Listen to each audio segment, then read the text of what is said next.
ময়মনসিংহে নারী নৃত্যশিল্পীকে চুল কেটে মুখে কালি মেখে নির্যাতনের অভিযোগ উঠেছে প্রতিবেশীর বিরুদ্ধে।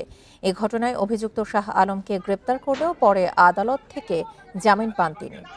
এতে আতঙ্কে রয়েছেন নির্যাতিতা ও তার পরিবার। পুলিশ জানায়, যাত্রাপালা সহ বিভিন্ন সামাজিক অনুষ্ঠানে নাচ গান করে জীবিকা নির্বাহ করেন রূপা আক্তার। গত বুধবার তার চুল কেটে মুখে কালি মাখিয়ে নির্যাতনের অভিযোগ করেন প্রতিবেশী শাহ আলমের বিরুদ্ধে। এসব ছবি সামাজিক যোগাযোগ মাধ্যমে ছড়িয়ে পড়লে সমালোচনার ঝড় ওঠে। এ ঘটনায় গত বৃহস্পতিবার শাহ আলম ও তার স্ত্রী মাহফুজা সহ ১৪ জনের নামে কোতোয়ালি মডেল থানায় বাদী হয়ে মামলা করেছেন রূপা আক্তার। পুলিশ জানায়, বিষয়টি তদন্ত করে প্রয়োজনীয় ব্যবস্থা নেওয়া হচ্ছে।